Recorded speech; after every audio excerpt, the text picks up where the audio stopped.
चल चल चल। नहीं नहीं बेटा, मैं तो सिर्फ पानी बेच रही हूँ, शायद किसी को प्यास लग जाए और वो पानी ले ले मुझसे। पानी बेचने आई थी तो उधर जाके मर लेना। चल हट, ले जाने, उठा इसे भी। चोरी चकारी करने के लिए आ गई बुढ़िया, मैं पागल समझ रही है, हम पागल हैं। बेटा मैं कोई चोर नहीं हूँ, मैं तो सिर्फ पानी बेचने के लिए यहाँ आई हूँ। अरे भाई साहब क्यों सुना रहे हो आप आंटी जी को? अरे साहब देखो, अभी चाय पीने के लिए मैं अंदर चला गया 2 मिनट के लिए, बुढ़िया वहां खड़ी थी, 1 मिनट नहीं लगा यहाँ आने में। अगर मैं 1 मिनट लेट हो जाता ना तो चोरी चकारी कर लेती। हंसा मैं? अरे कहाँ चोरी चकारी करेंगी, इतनी बुजुर्ग हैं, सोचिए ना, थोड़ी तमीज से बात करिए। और वैसे भी अगर चोरी करने की तो पानी क्यों बेचेंगी? आपकी माँ की उम्र क्या, थोड़ी तमीज से बात करिए यार। साहब यहाँ ड्यूटी मैं करता हूँ, आप नहीं। और यहाँ आप आए होंगे कोई अपनी प्रॉपर्टी वगैरह बेचने के लिए, आप 1 दिन आएंगे 2 दिन आएंगे चले जाएंगे। अरे हमें तो यहीं ड्यूटी करनी है, खड़े हो गए। यहाँ कोई चोरी चकारी हो गई तो बॉस तो हमें निकालेंगे ना। सामने ही है ऑफिस, बिल्कुल वहां से देखते रहते हैं वो मुझे। छोड़िए, आपसे बहस नहीं करनी। आंटी आप उधर आ जाइए। हाँ मत जाइए बुढ़िया दोबारा। अरे आंटी, ये कितने की बोतल दी है पानी की? 10 रुपए की एक है बेटे। क्या 10 रुपए की बोतल है? मतलब 20 रुपए की 2 बोतल। और ये तो बोतल भी इतनी छोटी है, एक बंदे की प्यास भी मुश्किल से ही बुझेगी।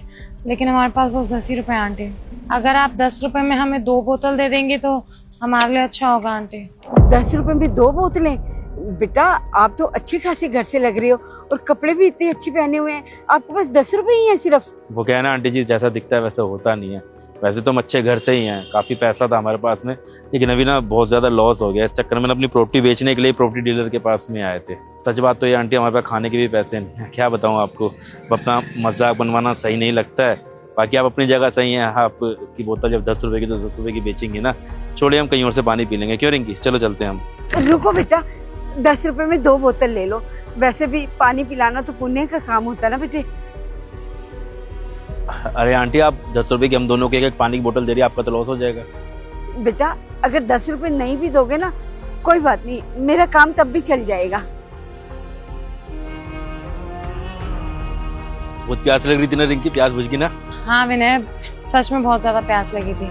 आंटी जी आपका बहुत बहुत धन्यवाद। आंटी आप भगवान बन के आई हैं हमारी जिंदगी में। बहुत तेज प्यास लग रही थी। ये लीजिए 10 रुपए। वैसे एक बात पूछूं आंटी आपसे, आप ये पानी बेच रही हैं, आपको तो काफी अच्छा खासा मुनाफा होता होगा। क्या प्रॉफिट बेटा, बस गुजारा चल जाता है, पेट भरने के लिए इतना मिल जाता है। बेटा बड़ी मुश्किल से 2 वक्त की रोटी मिलती है और भीख मांगने से तो अच्छा है ना कमा कर खा लिया जाए। क्या कोई मुनाफा नहीं होता?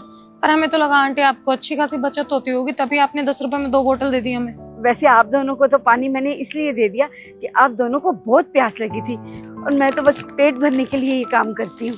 ये बात तो सही है आंटी की, पानी बेच के आपकी रोजी रोटी चल रही है, लेकिन इससे आप अपने बेटे का इलाज तो नहीं करवा पाएंगे ना? लेकिन साहब आपको कैसे पता कि मेरे बेटे का इलाज चल रहा है? वो क्या है ना आंटी जी, हमने आपको वहाँ पे बात करते हुए सुन लिया था कि आपके बेटे की तबीयत बहुत ज्यादा खराब है। हाँ डॉक्टर साहब, मैं उसकी माँ बोल रही हूँ।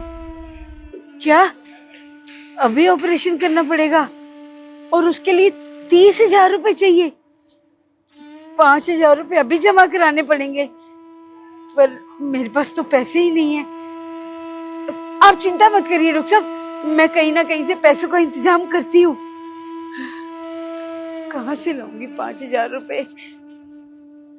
ये फोन बेच देती हूँ, कम से कम 5,000 रुपए तो पहले जमा करवा सकती हूँ और बाकी पैसों का इंतजाम कहीं ना कहीं से तो करना पड़ेगा ना। हे भगवान, तू ही कोई रास्ता दिखा, कहीं से पैसों का इंतजाम कर दे भगवान, ताकि मेरा बच्चा ठीक हो जाए, उसे कोई तकलीफ ना हो। रिंकी, इन आंटी जी को तो पैसे की बहुत ज्यादा जरूरत है और इन्हें 30,000 रुपए चाहिए। और कोइंसिडेंस देखो, हमने भी जो पैसे जोड़े थे ना मंदिर में दान करने के लिए, वो भी 30,000 रुपए है। मैं सोच रहा हूँ कि हम ये पैसे मंदिर में दान करने की जगह ना इनको देते, इनकी हेल्प हो जाएगी इससे। ज्यादा कुछ सोचने की जरूरत नहीं है। अरे ये ढोंग करते हैं ये लोग, अच्छे से जानती हूँ मैं। इसको पता होगा कि हम लोग यहाँ से आ रहे, किसी ने बता दिया होगा, तभी यहाँ पे देखो रास्ते में, हमारे रास्ते में बैठ करके ये बातें कर रही है फोन पे, वरना कहीं और भी कर सकती थी ना। ऐसे कैसे दे दे इसको पैसे? तुम्हारी बात सही है, हो सकता है आंटी नाटक कर रही हो, लेकिन ये भी तो हो सकता है ना कि आंटी को सच में पैसों की जरूरत हो। और सही मायने में तो पैसों पे उसी का हक है जिसे इसकी सबसे ज्यादा जरूरत है, और भगवान भी तो यही कहता है ना कि जरूरतमंद की मदद करो। अच्छा ठीक है, अगर तुम्हें इतना ही माना ना कि इनको ये पैसे देने हैं, तो पहले पता तो कर लो कि इनको सच में पैसे की जरूरत है भी कि नहीं, है नाटक कर रही है। लेकिन हम कैसे पता करेंगे? मेरे पास एक आइडिया है। आंटी एक्चुअली क्या है ना, जब हमने आपकी बातें सुनी ना तो हमें बहुत बुरा लग रहा था कि इस दुनिया में ऐसा भी है कि कोई इंसान के पास में इतने पैसे भी नहीं कि वो 2 वक्त की रोटी बड़ी मुश्किल से खा रहा है।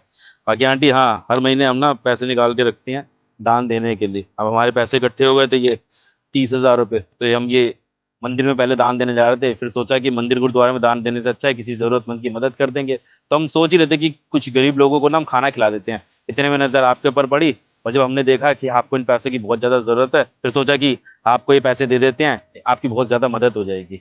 बाकी ये बात सही है आंटी कि हम अच्छे खासे घर से एस्टेब्लिश हैं और अच्छा खासा हमारा प्रॉफिट भी हो रहा है। मैं एक प्रॉपर्टी के चक्कर में यहाँ पर आया था, मैं एक प्लॉट खरीद रहा था, तो उसी चक्कर में आ रखा था, तो ये पैसे साथ में ही थे मेरे। तो एक काम कीजिए, पैसे आप रख लीजिए। नहीं नहीं बेटा, मैं तुमसे ये पैसे नहीं ले सकती। अगर मैं ये पैसे ले लूंगी ना तो मुझसे खर्च हो जाएंगे, मैं फिर तुम्हारे पैसे कैसे चुकाऊंगी बेटा। अरे आंटी पैसे वापस नहीं चाहिए, ये पैसे मैं आपको इसलिए दे रहा हूँ ताकि आप अपने बेटे का इलाज करवा सके, ये लेने के लिए नहीं दे रहा हूँ। आप टेंशन मत लीजिए, आप ये पैसे वापस नहीं देंगे मुझे तो भी चलेगा, रख लीजिए आप इन पैसे से अपने बेटे का इलाज कराइए। और एक बात और आंटी, ये मत सोचना कि मैं आपके ऊपर एहसान कर रहा हूँ। जैसे परमात्मा कहीं ना कहीं से मेरे पास पैसे भेज देता है ना, तो हो सकता है कि परमात्मा ने मुझे एक जरिया बनाया आपकी मदद करने के लिए। बाकी आंटी सच बात तो ये है कि ना मेरे पापा ने मुझे हमेशा यही समझाया है कि ना हमेशा जरूरतमंद की मदद करो, क्योंकि परमात्मा ना हर किसी की मदद कर रहा है किसी ना किसी रूप के अंदर। और ये चीज़ मैंने खुद भी एक्सपीरियंस किया है। कभी कभी मैं जब मुसीबत में होता हूँ ना, तो कहीं ना कहीं से मेरे काम सुलझ ही जाते हैं, तो वो परमात्मा ही है ना जो कृपा करता है। तो ये समझ लीजिए कि आपकी भी मदद ना परमात्मा करना चाहता है और मुझे आपके पास भेज दे आपकी मदद करने के लिए। और आंटी मेरे पापा ने हमेशा यही समझाया है मुझे कि हमेशा दूसरों की मदद करनी चाहिए। जब आप सक्षम हो जाना तो आप भी दूसरों की मदद करना। बहुत बहुत शुक्रिया बेटा, मैं तुम्हें बता नहीं सकती कि तुमने मेरी कितनी मदद करी है। भगवान तुम दोनों को हमेशा खुश रखे। पानी बेच के तो बेटा मैं इतने पैसे इकट्ठे ना कर पाती कि मैं अपने बच्चे का इलाज करा पाती, उसके टेस्ट करवा पाती, लेकिन तुमने मेरी इतनी बड़ी मदद कर दी बेटे। बहुत बहुत शुक्रिया बेटा तुम्हारा।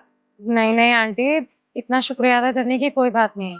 जो इंसान अच्छा करता है ना, उसके साथ अच्छा ही होता है। और आपने भी तो हमारी मदद करी ना। देखिए, आपने 10 रुपए में हमें 2 पानी की बोतल दी, तो बस अच्छे इंसान के पास अच्छाई जरूर लौट के आती है। तो आपके साथ वही हुआ है। बेटा तुम मेरे लिए भगवान बन के आए हो, तुम्हारा एहसान मैं कभी नहीं चुका पाऊँ। अरे नहीं नहीं आंटी, आप ये क्या कर रही है? आप मेरी माँ के समान है, आप मेरे पैर छू रहे हैं और उल्टा आप मेरे पर पाप चढ़ा रही है।